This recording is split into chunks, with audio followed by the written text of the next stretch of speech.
Hello, thanks for joining me again this week. My name is Abby Miner, and this is the second in a series of videos that will lead you through all different kinds of poetry writing projects, as well as introduce you to some of the fundamental tools of poetry. Last week we studied sensory details, the vivid words we use to describe tastes, sounds, textures, smells, and sights. Today, we're going to focus on writing about the natural world, and we're going to talk about the special power of making comparisons in poetry. Just a reminder that you may want to pause the screen at different moments and take the lesson at your own pace. I'll let you know when it might be a good time to do that. So we're going to practice looking at elements of the natural world today, and we're going to start small with things we can look at, sniff, touch, listen to, hold, and behold. I have here a tulip, not in its best days, but a tulip nonetheless. Right now it's May, so my yard is full of these, as well as with dandelions and violets. If you have flowers around you right now, you might want to pause the video here and go kindly harvest one to bring to your writing area. If flowers aren't available to you, you're welcome to look at this tulip on the screen, or you could use another natural object that you have around the house, like a stone or a seashell. You should also make sure that you have paper and pencil and something to write with. Last week we focused on using our memories, but this week we're going to focus on using our imaginations. To use your imagination requires a little bit of confidence, and also some comfort with thinking and saying and writing things that might sound a little weird to you or that might even surprise you. For example, this lesson is titled Daffodils and Radio Antenna because a student of mine once compared a daffodil stem to a radio antenna. He said, "This daffodil stem is petite as a radio antenna picking up Loretta Lynn." Isn't that a wonderful and also very strange and surprising comparison? So, with the kind of strangeness of some comparisons in mind, let's start like this. I'd like you to look at whatever natural object you have in front of you, and I'd like you to say the color of that object out loud. That color might not be totally obvious. I might say red or deep reddish pink or maybe magenta, but whatever you would call the color of the object you have. Now, I'd like you to compare your object to something else in the world that it is similar to just in terms of color. So don't worry about its shape or anything else, just one comparison in terms of color. And then think of one more thing that it is similar to just in terms of color. You don't have to worry about any other characteristic. And I'd like you to write those comparisons down.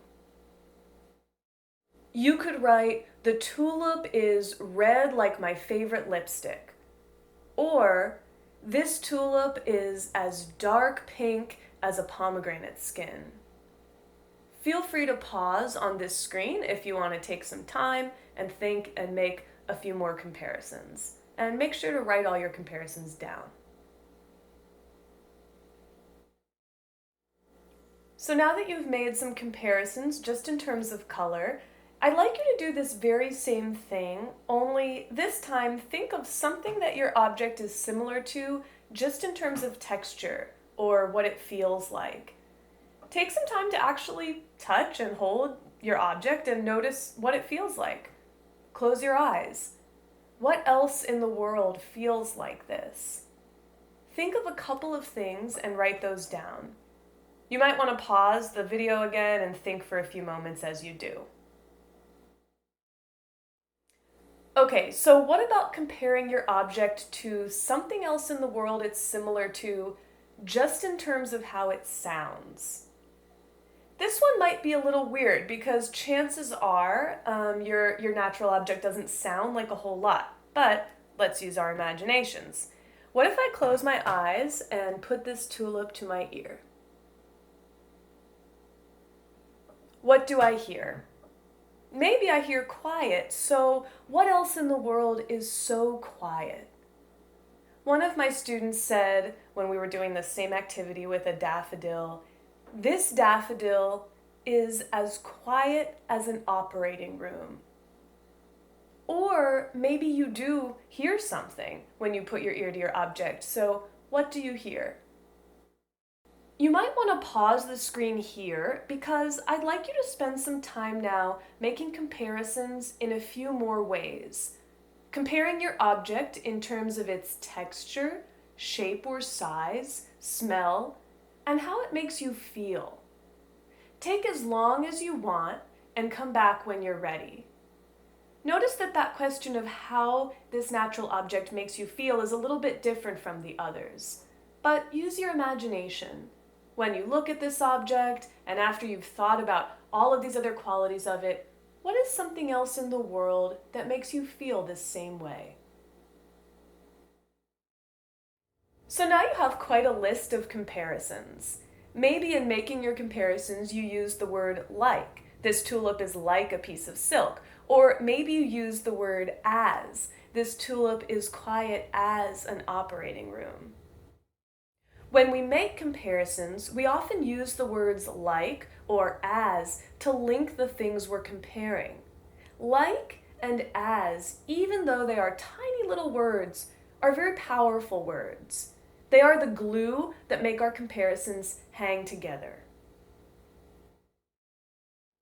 So maybe you're wondering, but what's the big deal with comparisons? Let's look at a poem together and talk about that question a little more. This is a poem called The Avocado Pit by Carl Rakosi. The Avocado Pit by Carl Rakosi. A complete earth, hard as stone, the size of a plum, Pompeian red, darkened and faded like an old Roman mural from the bathhouse of Menander, golden brown with delicate veins, as if the earth had cracked with age, or we were looking at the rivers from a satellite. One thing that's worth wondering is, why does a poet choose one comparison over another? For example, why does Rakosi compare an avocado pit to a plum rather than, say, a golf ball? Well, that question leads to another question. When you read, a complete earth, hard as stone, the size of a plum, Pompeian red, how do those comparisons make you feel? For me, when Rakosi compares the avocado pit to a complete earth, a stone, and a plum, those comparisons all give me a sense of something ancient, ecological, and mysterious. Whereas if he had written hard as dried glue and the size of a golf ball, what impressions or sensations would those comparisons give you? For me, comparing the avocado pit to a golf ball would hardly give me a sense of ancient mystery, but it would make me think about sandwiches and business meetings and AstroTurf. So the question is really not which comparison is right or correct, but which comparison creates the effect that you are looking for. Which comparison captures and conveys something you're experiencing as you interact with an object or an image. We choose comparisons carefully to create a particular effect, whether it be a melancholy effect or a funny one or a joyful one. Or we make comparisons that totally surprise us, but turn out to reveal something true about what we are seeing. Take a minute now to look back at the comparisons you've made today. Which ones ring true? Which ones delight or surprise you? And which ones would you maybe leave behind? Here's a poem I wrote years ago in which some surprising comparisons presented themselves to me. Pink poppies. The ragged roadside patch I stood an hour with today must even now be shaking their organza, their vivid faces, like men in perfect drag saying, "Night can do nothing to us. We are only beauty." Their pink extravagance, their lilac mascara, everything blotched and tossed in rain, and tattered, audacious. They hold their big, showy, half-blown-away hearts in their hands. Quartered, slivered, unbloomed heads bowed in perfect curves on pliable stems, they evade the eye seeking wholeness. Even the blooms precisely full are moons, only and exactly half visible. The world can hold just this much sheer luminescence, just this much opening. And yet they go on, more curious new ones risen on strong stems, more pitched unfastening, more rumpled shadows tucked at the core. And who can blame the bees for busyness, which is to dip their whole bodies into bowls of scattered color and still want more? For me, comparing this amazing, lush stand of pink poppies that I happened to ride my bicycle past on a given day, comparing those poppies to men in drag was a delightful surprise. The comparison revealed something I felt to be true about the flowers. It made me think of them as performers, and it drew a connection between the natural world and the human world, which really pleased me. It also enabled me to go on to describe the flowers as wearing lilac mascara and as having big, showy hearts. All of that came out of that first comparison between the flowers and drag. Notice how heavily we rely on sensory details, which we studied together last week, when we're making comparisons. Here are some of the vivid, concrete details that appeared in poems we read today. When we make comparisons, we often use words we can taste, touch, see, smell, or hear. Comparisons go beyond cliché. They shake us into seeing the world in a new way, into seeing connections we didn't know about, and they reveal qualities of both of the things that are compared. Because of their ability to get us seeing the world anew, comparisons are a very powerful building block of poetry.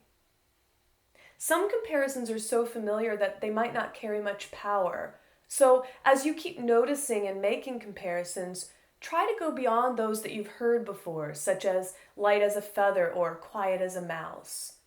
Challenge yourself to see something new. I hope you've already surprised yourself and seen new connections as you've made comparisons and notes today. We're going to stop here for today. I'd like you to spend the next week choosing maybe a couple more small natural objects and making comparisons between those objects and other things in the world, just like we did today. And remember to just focus on one characteristic each time: the color, the shape, the sound, and so on. Next week, we'll use these comparisons that you're making as material for nature poems.